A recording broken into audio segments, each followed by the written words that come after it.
Good morning. Oh, get my microphone in place here. Good morning, Steve Weber. Happy Monday. It's Monday, August the 24th. And here we go, a new week. Week number 4 of the American Gumption Morning Show being broadcast on Spirituality Gone Wild. So thank you, Spirituality Gone Wild, for this platform. And hey, got an exciting week planned. Guest coming up throughout the week. Tomorrow we'll have Nikki Roscoe from England, and she's actually going to be on tomorrow, and then the following Tuesday, and she's probably going to come back after that. So Nikki has a lot to talk about. So we're going to do an introduction to who Nikki is tomorrow, and kind of lay out the big picture of some of the other things, and then we'll have her back as a guest, and we'll go in deeper in different areas. And so I'll share all that with you tomorrow. Now, change in plan for today, or my original intention was to have Earl Pova from British Columbia, and he was going to be on live this morning to talk about Lolita, the orca who's been in captivity for 50 years, and he lives on an island in Vancouver, or British Columbia, near Vancouver, but one of those islands. And while it's not out in the middle of nowhere, the internet doesn't work as well as always. So anyway, the plan was that he would be in Vancouver this weekend, and we tried to establish a connection, and it just didn't work out in time. We're going to try to meet this afternoon, and I'll do something recorded, and then we'll see if we can't have Earl come back in another couple of weeks and present that. So once that happened, once I realized yesterday, I realized that Earl wasn't going to be here. Things change. You get thrown a curveball or something. The original idea doesn't always happen. And so you have to adjust, and you have to make a decision on what you're going to do. And so I decided that I would do my virtual presentation, my virtual keynote presentation. And the reason why, I had to do something here, right? You can't just come on and have blank air. But what happened was I am going to do a virtual presentation, my first, tomorrow. And so I've been revamping my keynote that I have done for, over the years. And of course it's evolved and become something new, but the latest version of the keynote, the last, year or two when I was presenting to live audiences. And so anyway, I decided that I would go ahead and, I was invited. I'm doing a virtual keynote tomorrow. And so this is a little bit of a dry run for that. I'm going to practice some of it. And so most of it will be given as me, just like I'm presenting, as I would present to any organization that chooses to hire me to come in and do something special to their people. And so anyway, I had been talking about change made easy. And that was the original topic, or that was the original title of this keynote that I had presented 2 years ago.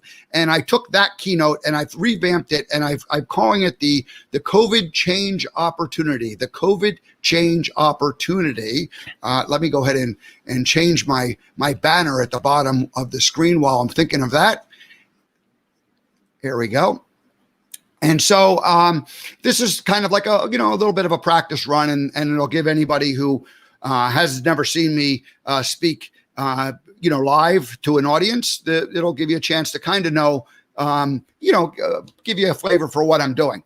But the COVID keynote change opportunity is really designed to help an organization get over some kind of a hump. And the hump obviously is that everything has changed in the last, 4 or 5 months for all of us.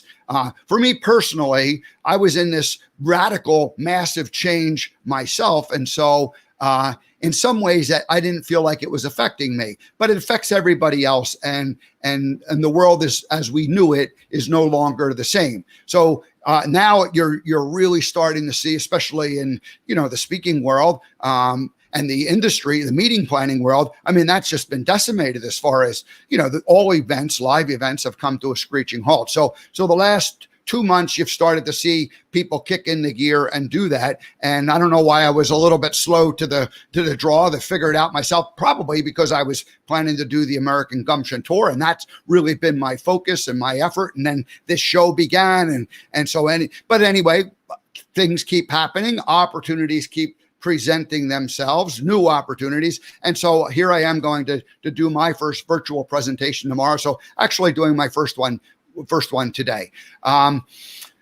So that's going to be the plan. I'm going to just, and there'll be a few moments when I kind of step out of the presenting mode and maybe give you one or two things behind the scene. But by and large, I'll just go ahead through as if I was presenting, to your organization or to an organization. And again, the purpose of this keynote is that any organization that needs to look at what's happening in our world today differently than maybe the way they've been looking at it, and the way they probably, or the way they could have been looking at it is that, oh gosh, isn't this terrible?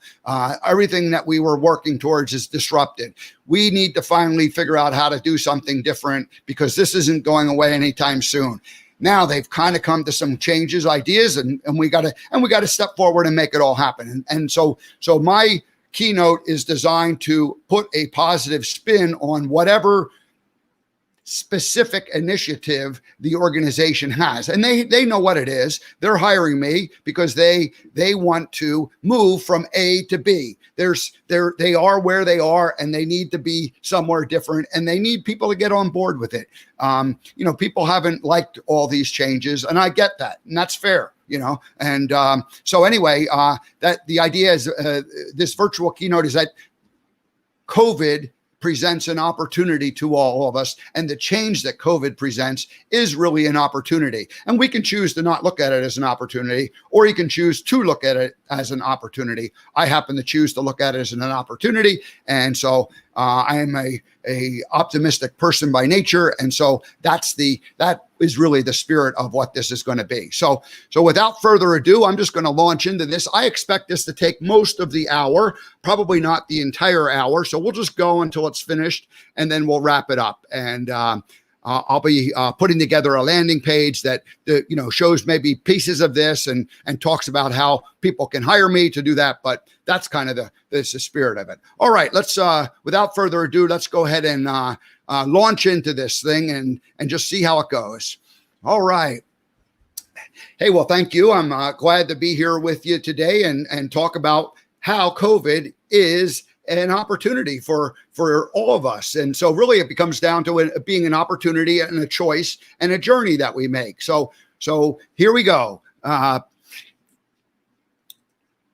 Imagine that you're sitting on a park bench and you're minding your own business, and a feather, is like floating. And at the moment you see it, it's like right in front of your eyes, and it falls down to the ground and it lands right in front of your feet. And gosh, it's just sitting down there. You saw it fall right in front of you and go down there. You have a choice. You can reach down and pick it up, or you can leave it sit there. The feather that came at the beginning of the movie Forrest Gump, I say, represents the opportunities that come into our lives. And feathers show up unexpectedly, and they land, and we have to deal with them. Sometimes they land so close to us that we have no choice but to deal with them. COVID is certainly one of those feathers that has landed with a bit of a thud. It wasn't a feather we were looking for. It wasn't something we wanted, but suddenly here it is. And now what do we do about it? My mama always said, life is like a box of chocolates. My mama always said, life is like a box of chocolates. You never know what you're going to get. Pretty good advice for a mama to give to a young boy who comes home from school disappointed because the other kids don't particularly like him. And not only do they not like him, they're throwing rocks at his head. And he doesn't have a whole lot of friends. And so he's disappointed. So his mama says, Forrest, life's like a box of chocolates. You never know what you're going to get. Well, boy likes chocolates. And yes, he's uncertain what's inside of the chocolate. And so it's a nice analogy for him to begin to think about how, hey, chocolate's chocolate.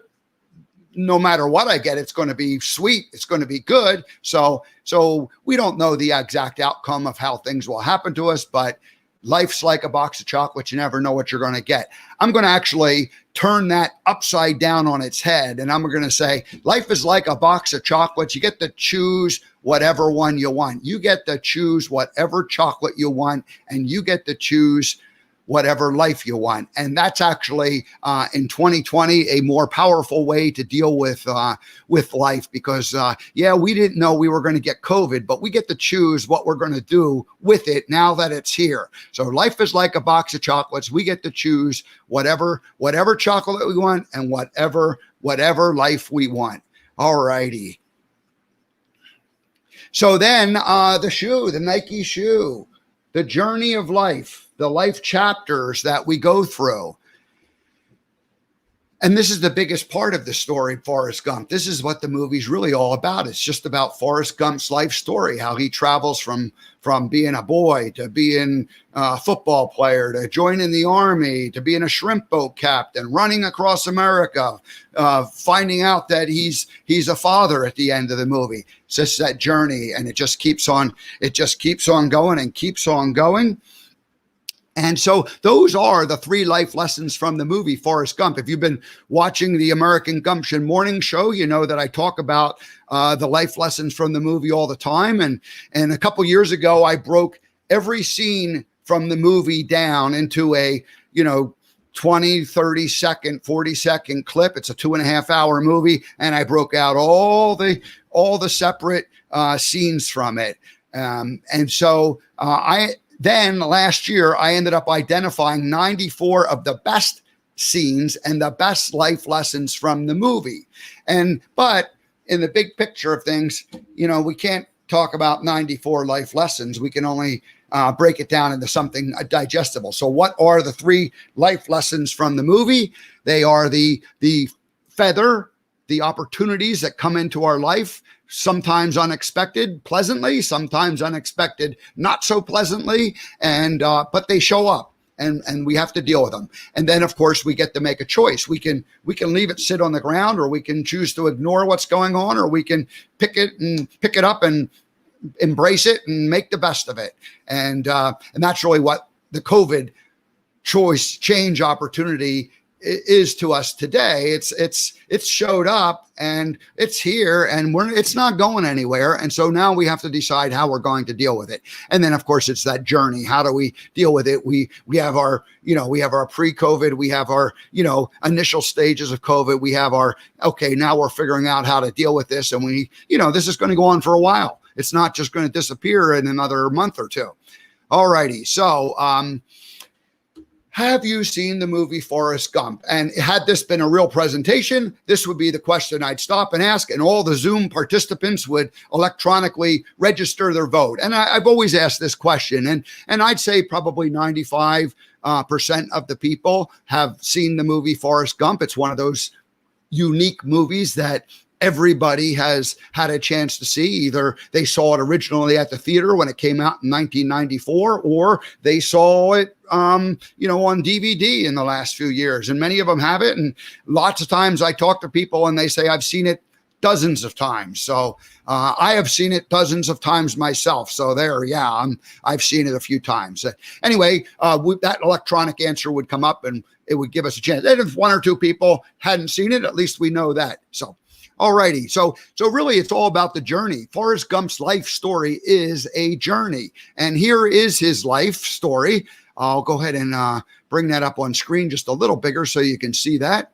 There we go. So Forrest Gump, he was a boy. It starts out he's a boy, and then we see him in high school, and kind of the mirror scenes that happen is Forrest gets the rocks thrown at him by the boys on the bicycle, and then the boys grow up and they're in a car, a Jeep, or a truck, and then they're chasing them, and of course Forrest is running for his life, and Jenny's yelling, "Run, Forrest, run!" And so that's kind of that beginning scene. Of course, there's a lot of other things.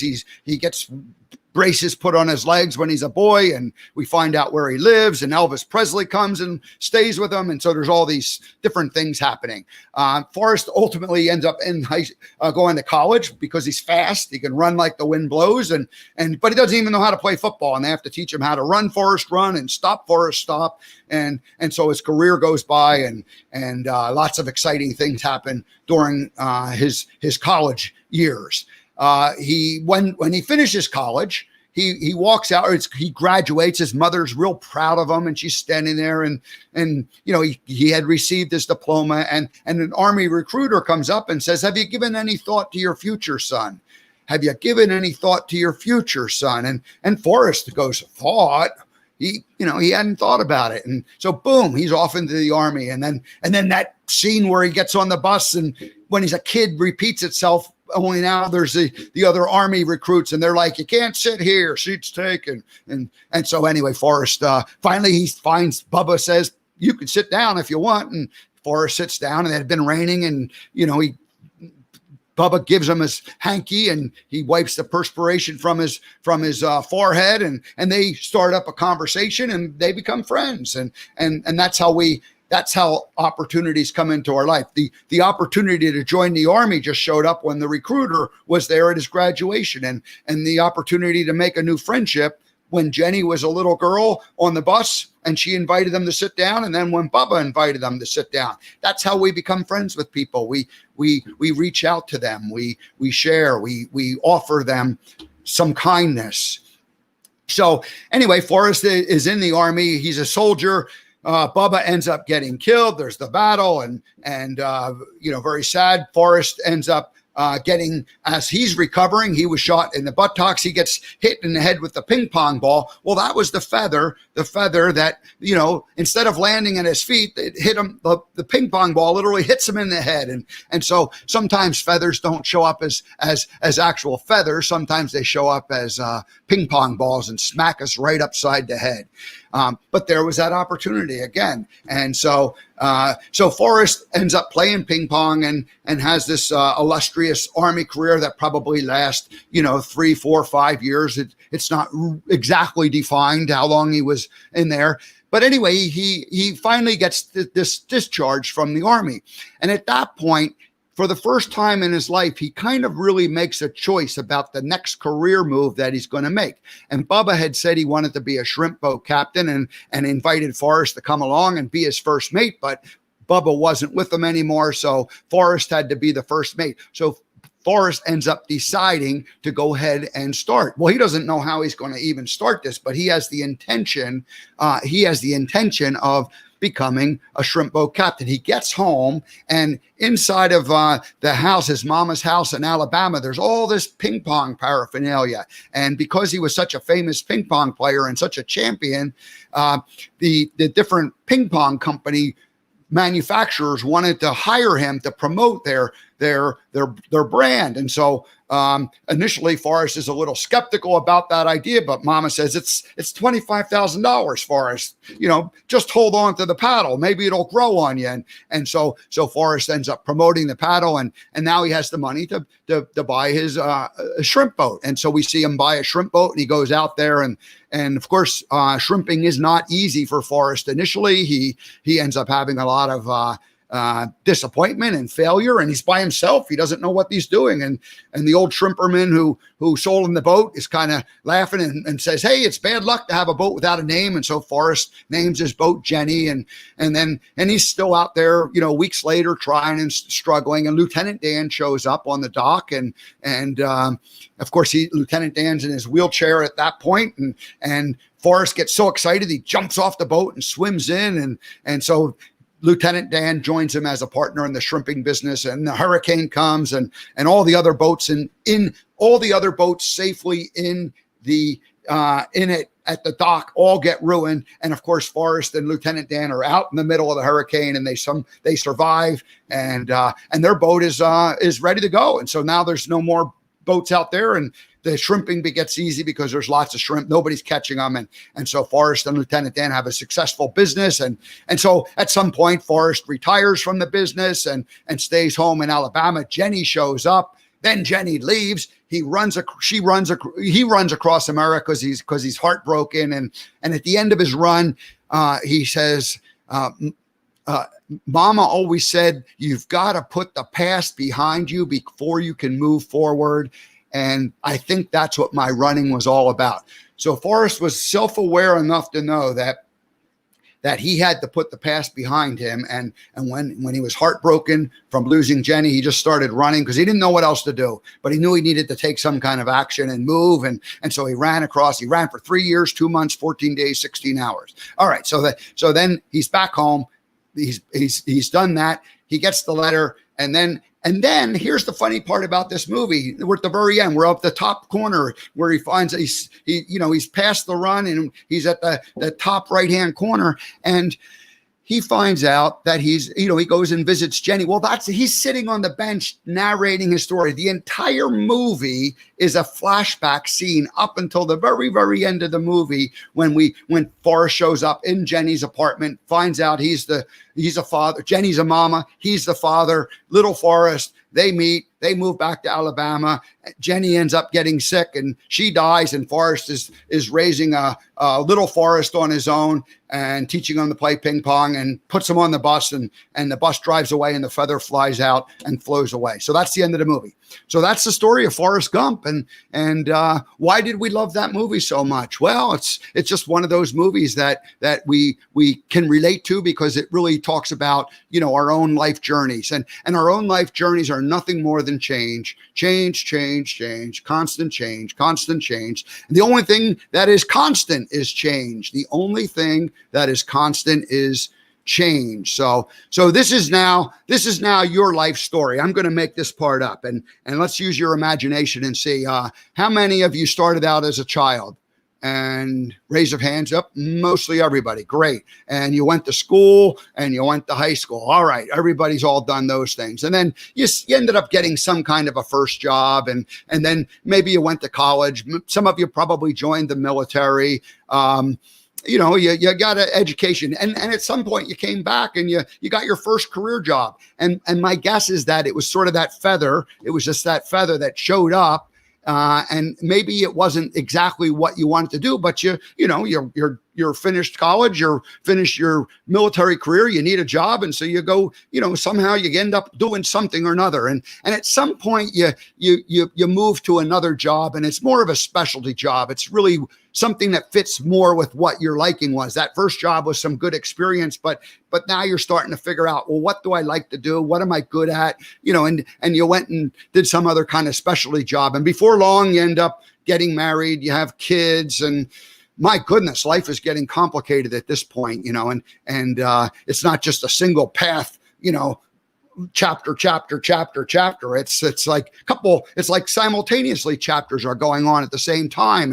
And you end up with another specialty job. You're becoming more, your skills have gotten to a higher level. And so somebody comes and says, hey, come work with us, and you'll be doing more of what you like to do. And ultimately you end up in that, upper right-hand corner where I say today, and you're in a leadership role.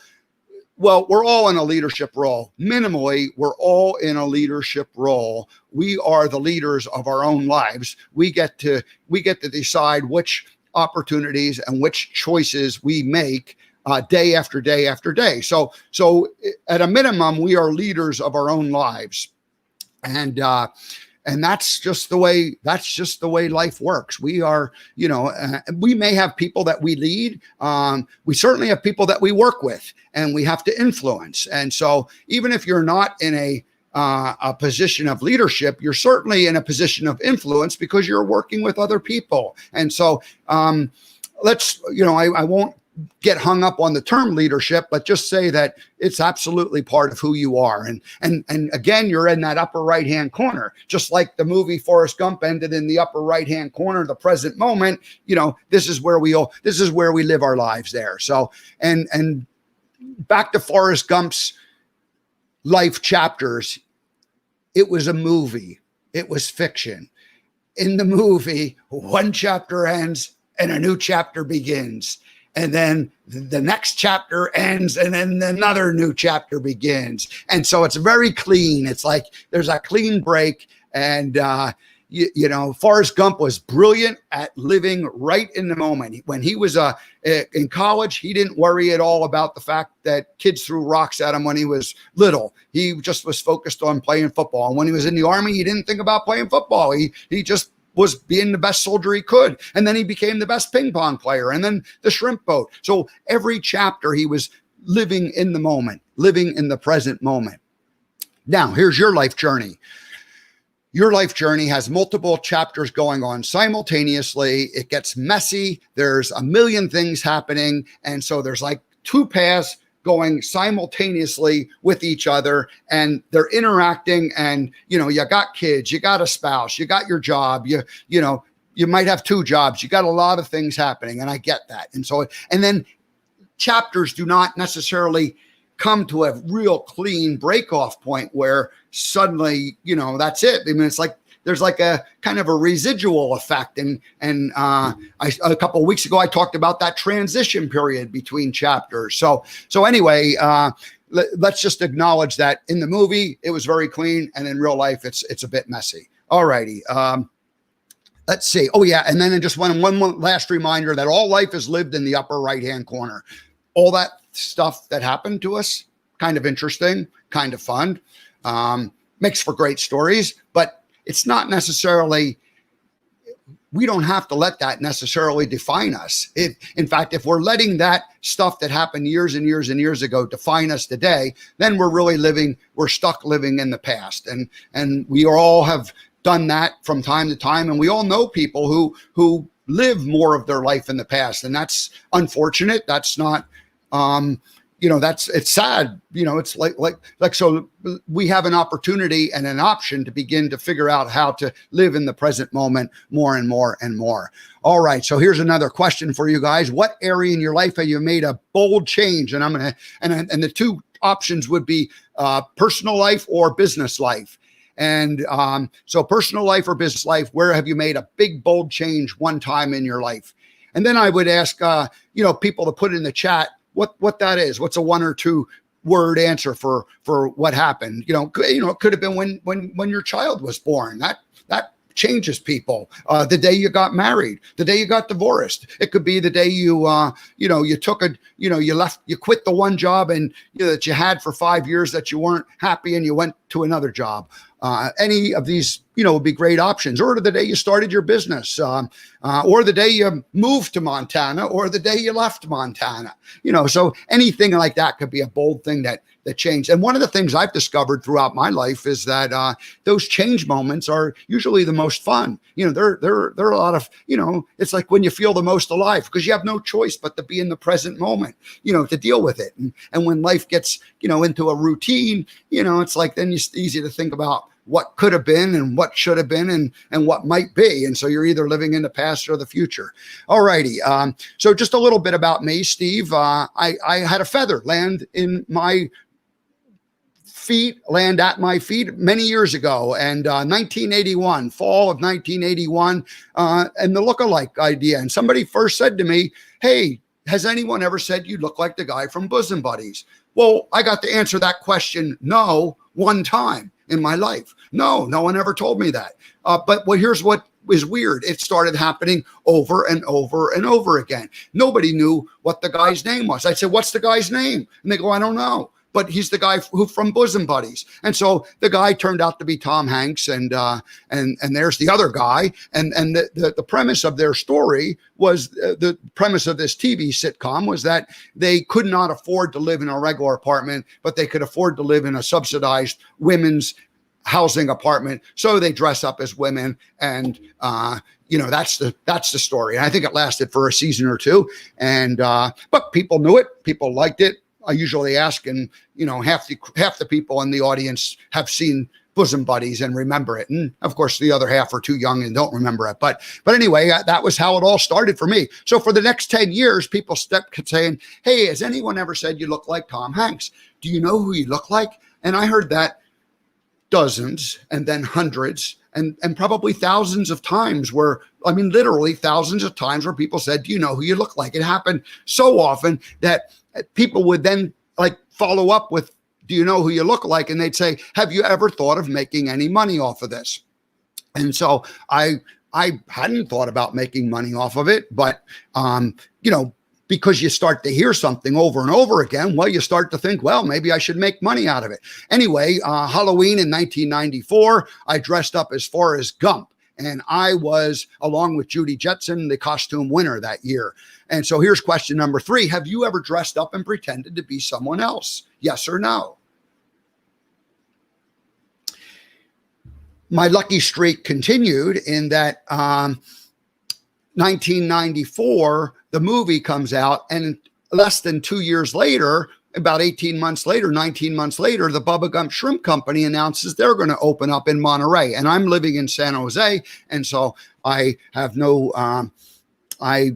it's 75 miles away. And, I have to call these people because I had told hundreds of people that I was going to make money off of this. And I never said I was going to make money off of it because I actually thought I was going to do it. I just said it because I was tired of them asking the question. And if I said no, them saying, well, why not? Why don't you go make some money off of it? And so when people said, do you want to make some money off of it? I'd say, yeah, I'm going to go make money off of it. And so anyway, now the Bubba Gump Shrimp Company's opening up and I don't have any choice but to call them up. Well, I did have a choice. I could have not called them up.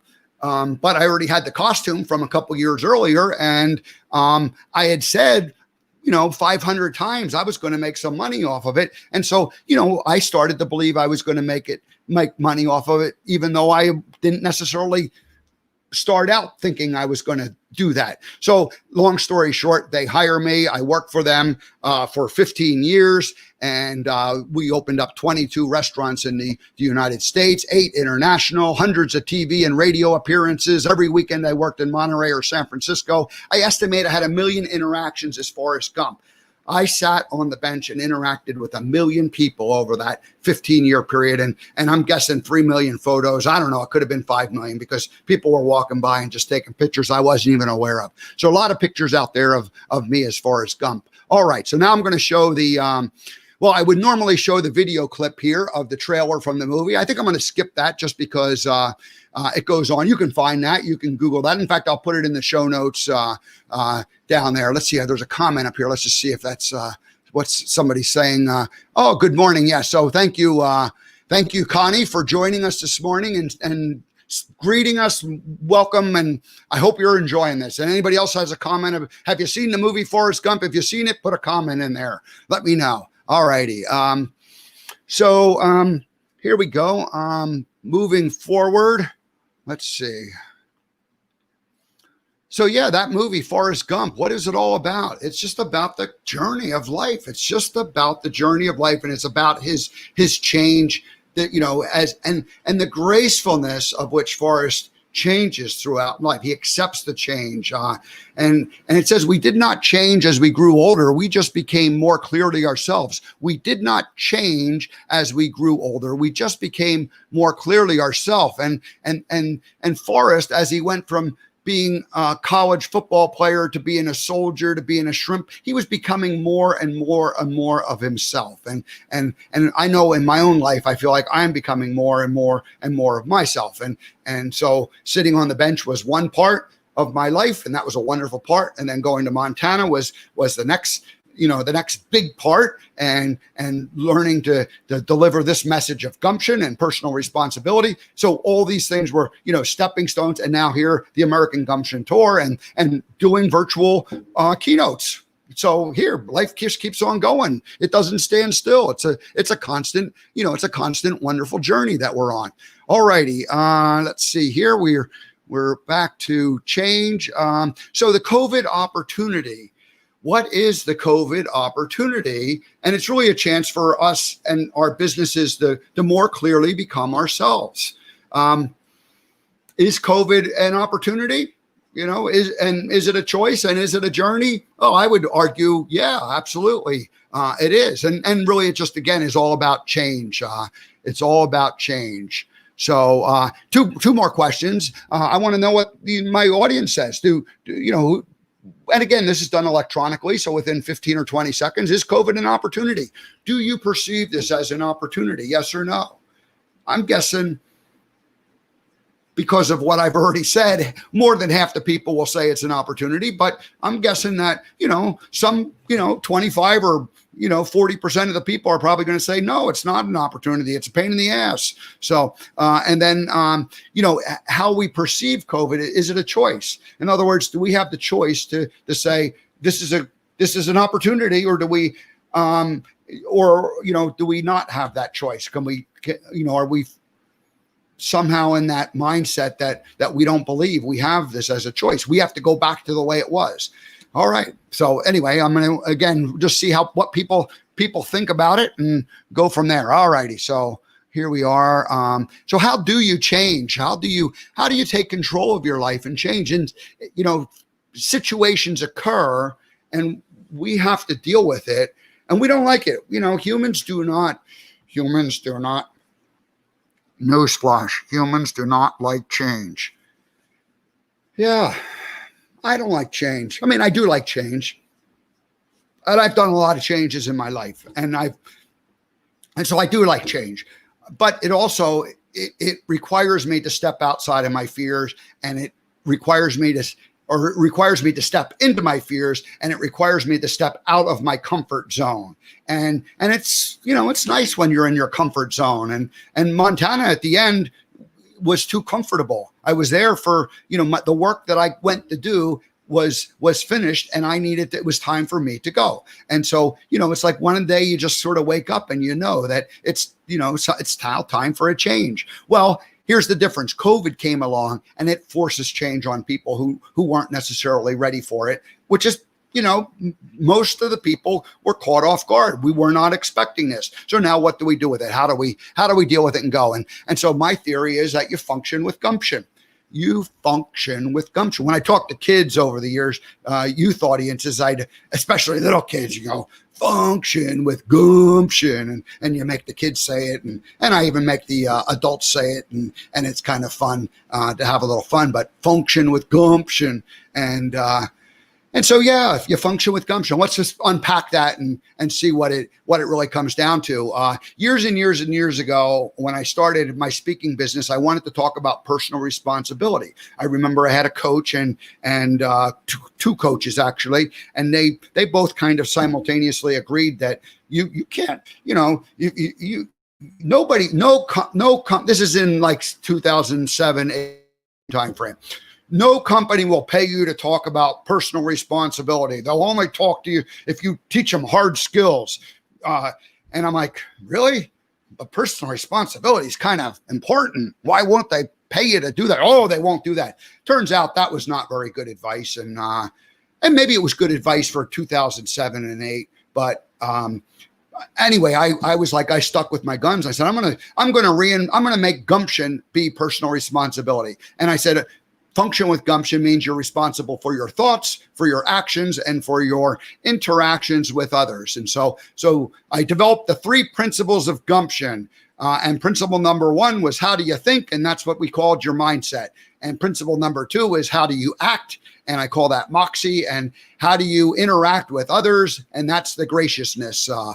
So those are your thoughts, your actions, and your interactions with others. Mindset, moxie, graciousness. The way you think, the way you act, and the way you interact with others. And that's gumption. Now, traditional gumption kind of has 2 definitions. And one is like a grit, determination, fortitude.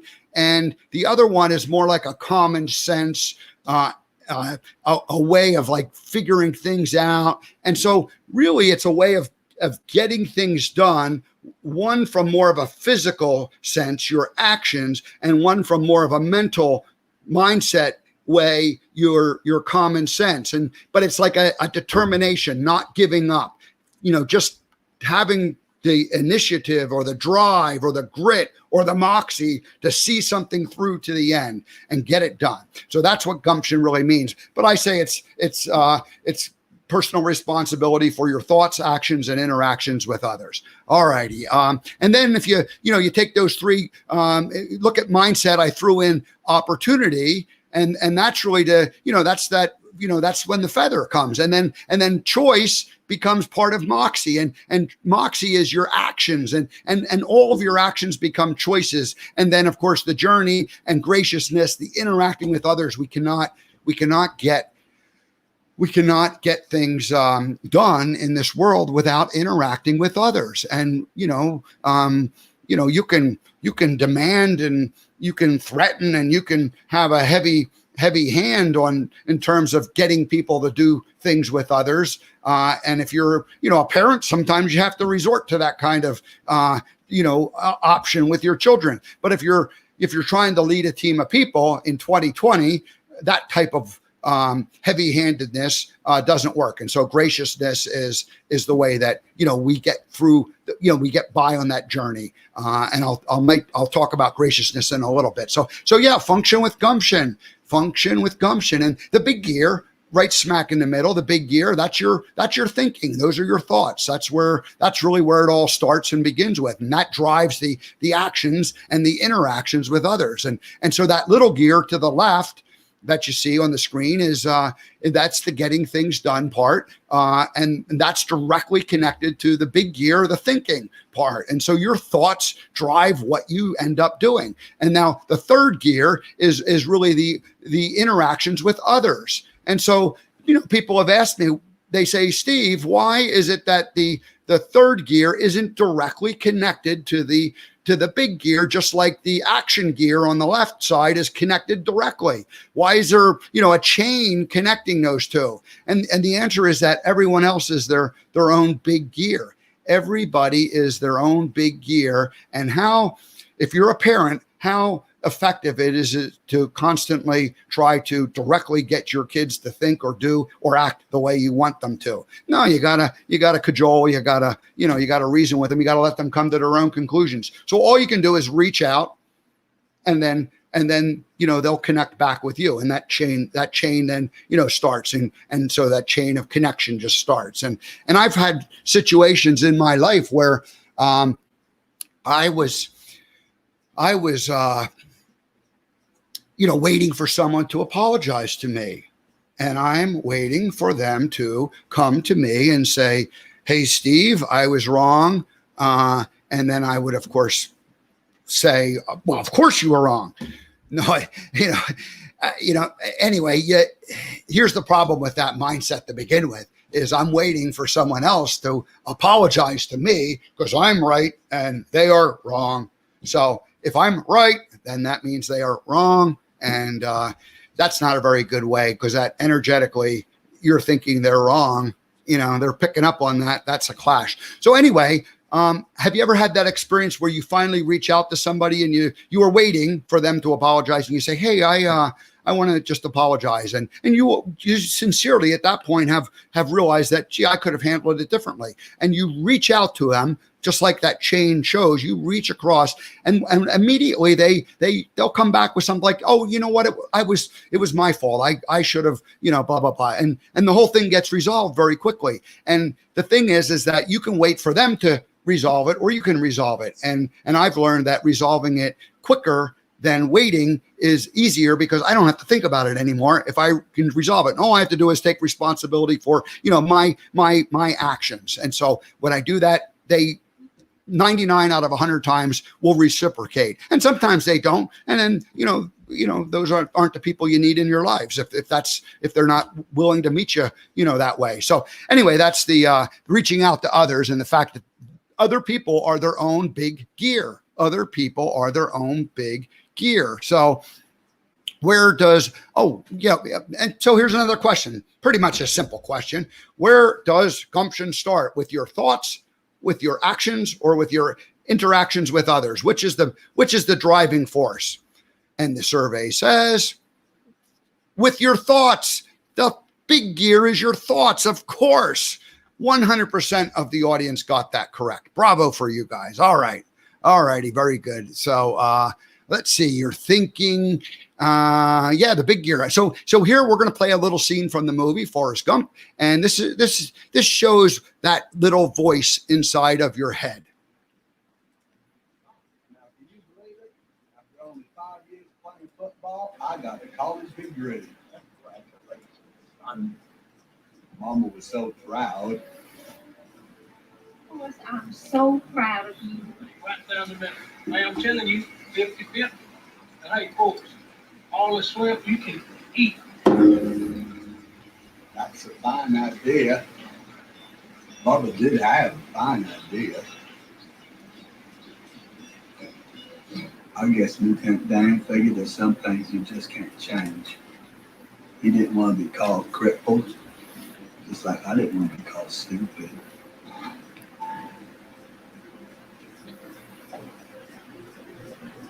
You know you're going.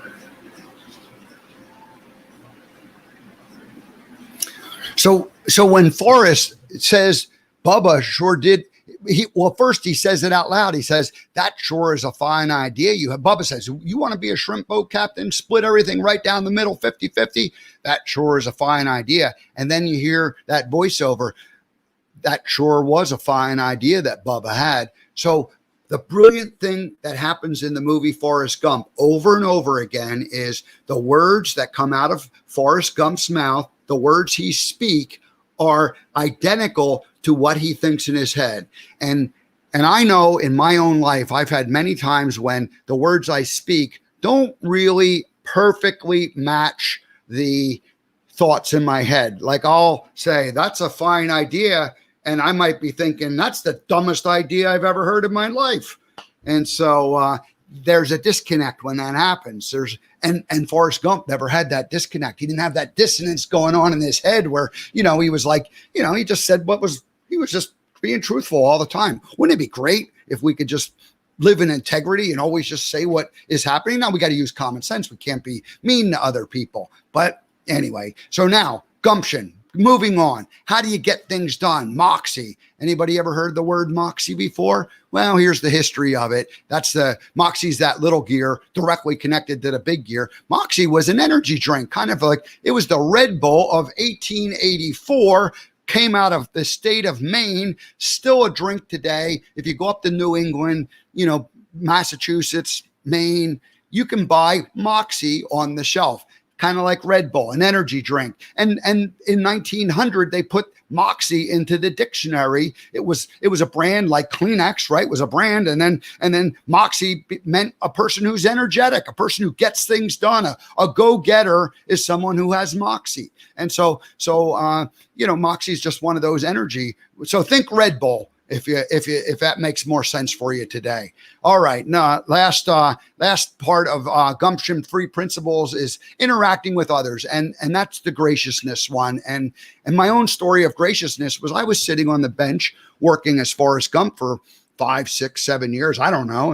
And then when my shift was over, I'd go into the back, into the dining room area, to the bar area, and I'd get a meal. I'd change my clothes. I'd put on a hat, and I just I'd worked for 5 hours interacting with people. I needed a little bit of a break. I needed to eat some food. And I remember a guy came up and he's like, "Hey, everybody, the Gump guy's here." And he's making making the whole restaurant look at me. And I remember not feeling so good about it. I might even gave him a dirty look. And anyway, I went home and I thought about it and I went, you know what? If I'm going to be a public person, if I'm going to be putting myself out there, I need to be gracious 24/7. Graciousness is a 24/7 job. It's not something that you can do from 8 to 5 or from 12 to 5, as the case may be when I was sitting on the bench, or when you come home, you're gracious, but when you go to work, you're not great. You're either a gracious person or you're not. So that's the story of graciousness. And that was how that word came about. So the question is, have you ever given anyone an evil eye? The evil eye is one of those things that, we give to people, and, it happens once, but if you keep giving it, then it's kind of, then you become kind of evil yourself. And so anyway, I've become aware that, like, if I give the evil eye, it's like, okay, all right, we're not going to do that anymore. We're going to let that go, because I don't want to hold on to that. I don't want to hold on. I want to be gracious. I don't want to live my life angry and mad. That's no fun. So, and then the function with Gumption logo, we're wrapping this up, the feather. And that represents the opportunities that come into our life. And COVID is an opportunity if we choose to believe it is. So, and then the first 3 letters of the word function. What are the first 3 letters of the word function? Fun. Are we having fun? Life's meant to be having fun. Yeah, I love it. All right. So your own journey. And this is a slightly different look at the way chapters work in our lives. And you can see there's an up ramp and then it flattens out. And then there's an up ramp and then it flattens out. And then there's a red up ramp. Well, that's kind of the way life works. Like we end up going 50 miles an hour. And then we kind of have to stop and catch our breath. And things become kind of a routine. And then we go 50 miles an hour, and then life becomes a routine. And then we go 50 miles an hour. And COVID, I mean, the line should be practically straight up. The change is massive. What's going on now? So we're in that. So we don't have a chance to even catch our breath yet. And if you're a person who wants to live your whole life with your breath caught, you're just going to kind of have a flat line. And some people choose to do that. But I think this is a healthier way, and this is certainly the way I like to. And the more you can, the shorter you can make each of those things, and the bigger of a jump each time, and then like a little short catch your breath, and then a big jump. That's now you're talking about a quantum life where you are really taking control of your life and managing it as best you can. When it's going straight up or when it's going almost straight up, you're not in control. You're holding on. You're like riding that bucking bronco, but then it levels out, but keep those leveling out parts kind of short, and then go to the next one. So that's my theory, and that's the way Gump lived. That's the way Gump lived his life. All righty. So finally, the COVID opportunity. If this was a keynote that I was giving to a corporation, they would have some very specific things that they want. They want to change. The leadership will have decided that, hey, we need these kinds of things. We need this shift in mindset to happen. We need people we need the entire team to come together and embrace the new way that we need to do things, because we're in survival mode. We're in we gotta change here. And so I would have had the conversation with the leaders, the people who asked me to come and speak, who hired me. And I would, we would talk and specifically address those. And I would have sprinkled those in throughout the whole keynote up until this particular point. So, but the bottom line is that we get to make our own destiny, and we get to figure it out for ourselves. We get to make our own destiny, and we get to figure it out for ourselves. And again, I'd show more examples of the organization's specific change initiative that they're looking to make. So with that, I'm going to kind of get to the wrap up here. I want you all to live a Gump-like life. I want everybody. My wish is that every single person could live a Gump-like life where they go from life chapter to life chapter to life chapter, and they easily jump from one to the next to the next. And whenever they're in a particular life chapter, they're not looking backwards with any regrets, and they're not looking forward with anxiety or anxiousness or unhappiness of where they're at. They're actually able to enjoy where they're at. That's what a Gump-like life is all about. All right. So final scene I want to show from the movie, and then we're going to take it home, is Forrest Gump is talking to his mama on the deathbed, and her message to Forrest is, you get to make your own destiny, and you get to figure it out for yourself. What are you doing, Mom? It's my time. It's just my time.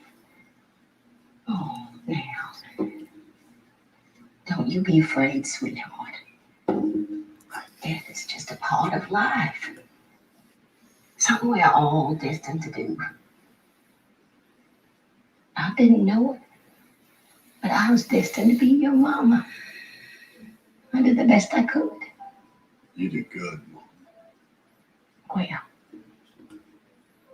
Well, I happen to believe you make your own destiny.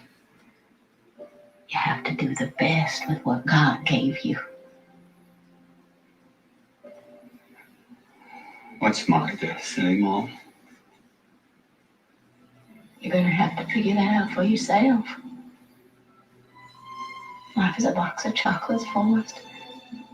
You never know what you're going to get. Mama always had a way of explaining things so I could understand them. I will miss you, Forrest.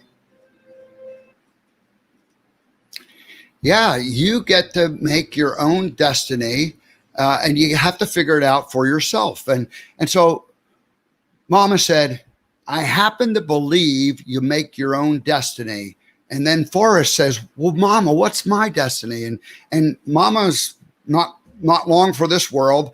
She's about to transition. And so she has to give it to Forrest straight. She says, you're going to have to figure it out for yourself. She didn't try to tell him what his destiny was. And nobody wants to be told what their destiny is. We all want to figure it out ourselves. And so whether we're little kids or whether we're working at an office or at some kind of a business, we all want to feel like we're in control of our own lives and destiny. And if we can treat people with more dignity and respect, and then they will feel better and they will treat you back with respect. That chain thing, right? Everybody gets what they put out there. So you want to just, you want to make your own destiny, and you want to figure it out for yourself. So that's really the message here. Mama Gump, you make your own destiny. What's my destiny? You have to figure it out for yourself. And one last destiny quote I have here. Destiny is not a matter of chance. It is a matter of choice. Destiny is not a matter of chance. It's a matter of choice. So we get to make our own destiny. All right.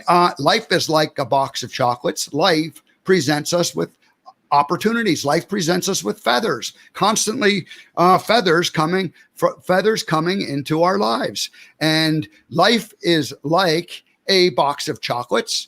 Life gives us choices. Yes, there it is. The chocolate box, the choices. We get to choose whatever life we want. Absolutely. And life is like a box of chocolates.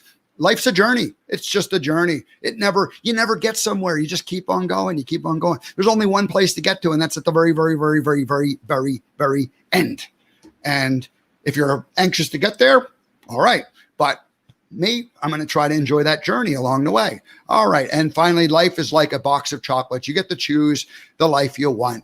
You get to choose the life you want. You get to choose whatever chocolate you want. You get to choose whatever life you want. So you folks have a request by your leadership to take on and embrace this new reality that we find it in, and I encourage all of you to do that, and I just want you to remember that it is an opportunity and it is ultimately your choice, and so hopefully you'll choose to embrace that opportunity. So that's it in true Forrest Gump fashion.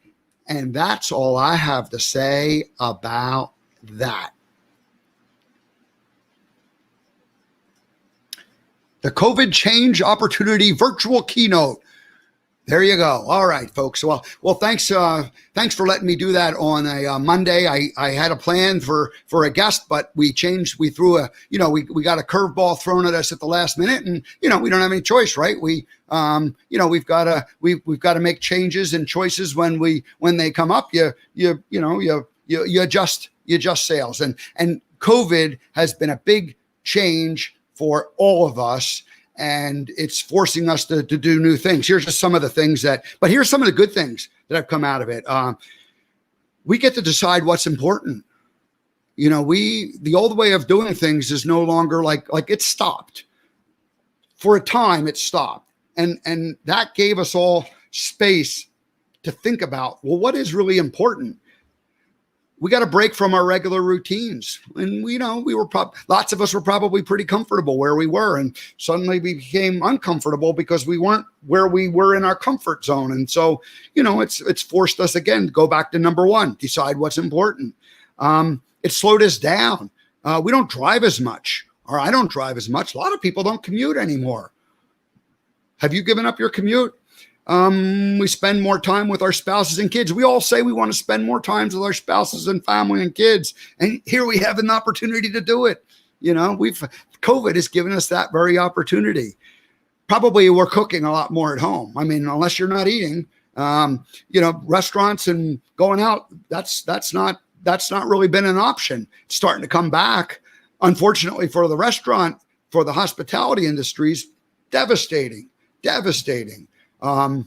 But for us at home, eating, we probably are eating healthier. At least I am. And then exercising. Are you walking more? Maybe and getting outside, sitting on a bench in true Forrest Gump fashion. Are you sitting outside on a bench? And are you just enjoying nature a little more. Now, I get you can't go to the park and sit there, and talk to strangers because you're not allowed to talk to people, at least within 6 feet. So anyway, but it's an opportunity. So what about more productive? We're not commuting.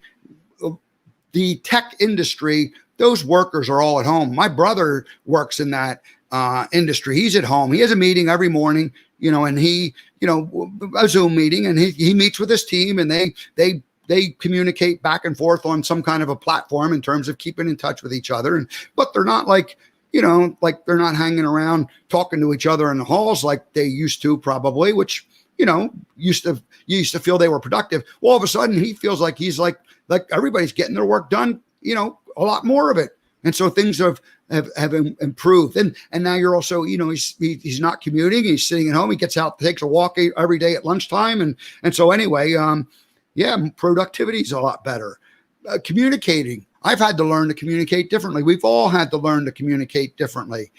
So I think it's been an opportunity for me, and I'm sure for many of you to be a little more direct and specific in your communication, whether that's in written form or whether it's in the spoken form over these, Zoom platforms and different channels that we're using. So it's been an opportunity to do something that you've been putting off for a long time. We all have held on to feathers, opportunities for probably longer than we needed. And sometimes we have to, sometimes we just need to take action and make them happen. And sometimes we need to, to let go of those feathers. Sometimes we've been holding on to something that no longer really fits what we're doing. Me leaving Montana last year was one of those things that I finally had to let go of. I had that dream of Montana, and I was there for 10 years and it was wonderful. But it wasn't, what needed to happen in the next step. So anyway, that's it, folks. That's all the COVID change opportunity. We'll